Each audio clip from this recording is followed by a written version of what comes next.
Bonjour et heureux de vous voir sur notre chaîne. Aujourd'hui nous vous donnons une petite news. Demain nous appartient en avance. Anna et Garance font une découverte troublante.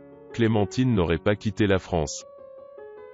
Anna et Garance font une autre découverte troublante. Et le ton monte entre Solène, Ben et leur père. Sacha essaie tant bien que mal d'empêcher Solène de rester en contact avec Gaspard. Et Camille, Judith et Chloé se lancent dans une sorte de « Bussit Challenge » sur TikTok. Adrien annonce une bonne nouvelle à Alma et Samuel. Il a décroché un poste de téléprospecteur pour Univers Fenêtre. Adrien profite qu'Alma soit partie courir, et Samuel travaillait pour joindre Sophia mais il tombe sur sa messagerie. Pour mener à bien son nouveau travail, Adrien a eu l'idée de fouiller les réseaux sociaux des prospects qu'il doit démarcher. La pêche aux informations plus à tchatch naturel, lui permettent de décrocher facilement des rendez-vous. Mais la culpabilité le ronge rapidement. Mentir pour arriver à ses fins ne lui convient pas, et Adrien s'aborde son travail. Parallèlement, Sophia ne se remet toujours pas de la soumission d'Adrien face aux exigences de ses deux pères, et se confie à Nord. Cette dernière a peut-être une idée pour que Sophia obtienne ce qu'elle veut. Camille, Judith et Chloé se lancent dans un challenge TikTok. Camille a été taguée par un de ses abonnés dans un Bussit Challenge sur TikTok. Ce challenge consiste à poster une vidéo dans laquelle les jeunes filles se filment d'abord en train de danser en tenue de pyjama ou de survêtement. Puis on les voit soudainement porter une tenue sexy pour s'adonner alors à danse un peu plus lascive, NDLR. Maud craint que Camille et Judith ne reçoivent des messages privés obscènes si elles postent ce type de vidéo. Mais Camille se veut rassurante, il suffit simplement de bien doser, et de le faire d'une manière classe. Judith est la première à se prêter au jeu. Mais cela fait trop premier degré. Camille a alors l'idée d'y inclure Maud et sa trompette en arrière-plan afin de rendre la vidéo plus amusante. Maud se laisse finalement convaincre. Le trio est rejoint par Chloé sous l'œil dubitatif de Xavier qui est persuadé que ce n'est plus de l'âge de sa compagne, mais ils font totalement lorsque Chloé se métamorphose pour le challenge. Cependant, le challenge TikTok de Chloé est arrivé jusqu'au commissariat. Xavier surprend Georges, Karim et des collègues en train de rire en regardant une vidéo. Georges et Karim sont gênés. Xavier ordonne à Georges de lui passer son téléphone. Xavier se montre agacé après avoir visionné la vidéo de sa compagne.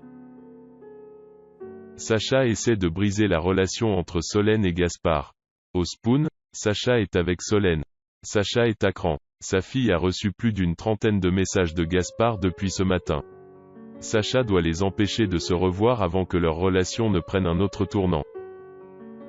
Dans un premier temps, Sacha met en garde sa fille contre les dangers d'Internet mais Solène se veut rassurante. Elle a déjà vu Gaspard alias GF16, et c'est un garçon très sympathique. Sacha fait mine d'être offusqué que Solène ait rencontré GF16 derrière son dos. Tristan essaie de venir en aide à Solène, et assure à son frère que l'adolescent a l'air très bien élevé et poli, mais peine perdue. Sacha demande à Solène de ne plus revoir ce garçon qui la drague toute la journée sur Internet, et qui ne lui inspire pas confiance. Tristan plaide une fois de plus la cause de Gaspard qui est un garçon très bien selon lui, mais Sacha lui répond de manière agressive.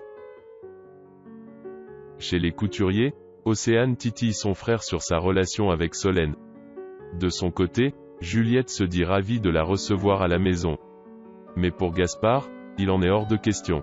Il se défend également d'avoir un faible pour Solène. Mais pour Océane et Juliette il ne fait aucun doute qu'il est en train de tomber amoureux. Anna et Garance font part de leurs investigations à Karim. Elles essaient de le convaincre que quelque chose ne tourne pas rond dans le départ précipité de Clémentine. Garance montre au capitaine Saed la photo envoyée par sa mère, et la médaille de baptême mais Karim a une réponse toute faite. Clémentine a peut-être perdu sa chaîne à Rome, et elle en a racheté une autre sur place. Karim se veut rassurant. Le fait que Clémentine ait envoyé des messages signifie qu'elle est en vie. Mais cette réponse ne satisfait pas Anna et Garance. Cette dernière refuse l'idée que sa mère ait pu couper les ponts avec elle. Anna insiste auprès de son compagnon mais sans enquête officielle, ils se retrouvent les mains liées.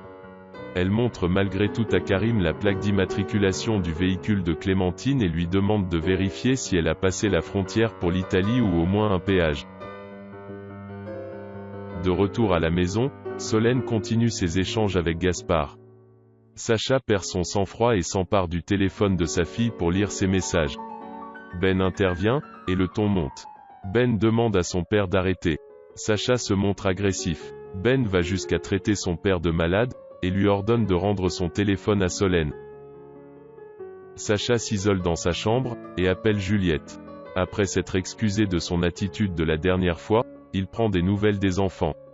Juliette lui confie que Gaspard est en train de tomber amoureux d'une fille rencontrée sur Internet. Sacha saisit l'occasion pour signifier son opposition à cette relation, et demande à Juliette de parler à Gaspard pour qu'il arrête cette histoire. Juliette refuse.